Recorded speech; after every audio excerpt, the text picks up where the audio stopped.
சமூகங்களுக்கிடையே வெறுப்பை விதைக்கும் அலகாபாத் உயர்நீதிமன்ற நீதிபதி மீது சிபிஐ கிரிமினல் வழக்கு பதிவு செய்ய உத்தரவிடக் கோரி உச்சநீதிமன்ற தலைமை நீதிபதிக்கு மூத்த வழக்கறிஞர்கள் 13 பேர் கடிதம் எழுதியிருப்பது பரபரப்பை ஏற்படுத்தியுள்ளது.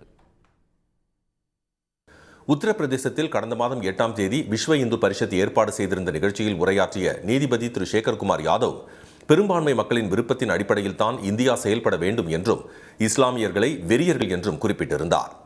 அரசியலமைப்பு சட்டத்திற்கு முரணாக பேசும் அவரை பதவி நீக்கம் செய்ய வேண்டும் என எதிர்க்கட்சிகள் வலியுறுத்தின. இந்த சர்ச்சை அடங்குவதற்குள் உத்தரப்பிரதேச மாநிலம் பிரக்யாராஜில் நடைபெறும் மகா கும்பமேளா நிகழ்ச்சியின் கருத்தரங்கில் சிறப்பு பேச்சாளராக அவர் கலந்து கொள்வதாக விளம்பரம் வெளியாகியிருப்பது மீண்டும் சர்ச்சையை ஏற்படுத்தியுள்ளது. இந்நிலையில் உச்சநீதிமன்ற மூத்த வழக்கறிஞர்கள் திருமதி இந்திரா ஜெயசிங், திரு சினோய், திரு ஆனந்த் குரோவர், திரு ஜெய்தீப் குப்தா, வைகை, திரு ஜெயந்த் பூஷன் உள்ளிட்ட 13 பேர் உச்சநீதிமன்ற தலைமை நீதிபதிக்கு நேற்று எழுதியுள்ள கடிதத்தில் வெறுப்பு பேச்சு தொடர்பாக நீதிபதி திரு சேகர்குமார் யாதவ் மீது சிபிஐ முதல் தகவல் அறிக்கை பதிவு செய்ய உத்தரவிட வேண்டும் என வலியுறுத்தியுள்ளனர்.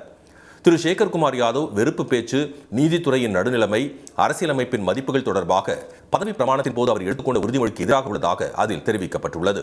அலகாபாத் உயர்நீதிமன்ற நீதிபதியாக திரு சேகர்குமார் யாதவை நியமிக்க முன்மொழியப்பட்ட போது கொலிஜியத்தின் உறுப்பினராக இருந்த முன்னாள் தலைமை நீதிபதி திரு சந்திரசூட் எதிர்ப்பு தெரிவித்து அப்போதைய தலைமை நீதிபதிக்கு கடிதம் எழுதியிருந்ததாக அதில் குறிப்பிடப்பட்டுள்ளது.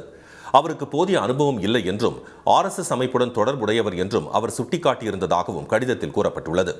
பாஜக எம்பிக்கு நெருக்கமானவர் என்றும் உயர்நீதிமன்ற நீதிபதியாக நியமிக்க தகுதியே இல்லாதவர் திரு சேகர்குமார் யாதவ் என பரிந்துரைக்கப்பட்டிருந்ததாக அதில் தெரிவிக்கப்பட்டுள்ளது. தம் மீது ஒரு குறிப்பிட்ட மத சாயத்தை பூசிக்கொண்டு பிற மதத்தவர்கள் மீது வெறுப்பு பேச்சு பேசுவதாக கடிதத்தில் சுட்டிக்காட்டப்பட்டுள்ளது. உடன்கட்டை ஏறுதல், தீண்டாமை உள்ளிட்டவற்றை பாரம்பரியம் என்று தெரிவிப்பதாகவும், பலதார திருமணம், முத்தலாக் உள்ளிட்டவற்றை விமர்சிப்பதாகவும் அதில் கூறப்பட்டுள்ளது. இந்த கடிதத்தின் நகல்கள் உச்சநீதிமன்ற கொலீஜிய உறுப்பினர்களான மூத்த நீதிபதிகள் திரு PR கவாய், திரு சூரியகாந்த், திரு ரிஷிகேஷ் ராய், திரு அபய் S ஓஹா ஆகியோருக்கும் அனுப்பி வைக்கப்பட்டுள்ளன. உடனுக்குடன் செய்திகளை தெரிந்து கொள்ள சன் நியூஸ் பெல் ஐகானை கிளிக் பண்ணுங்க.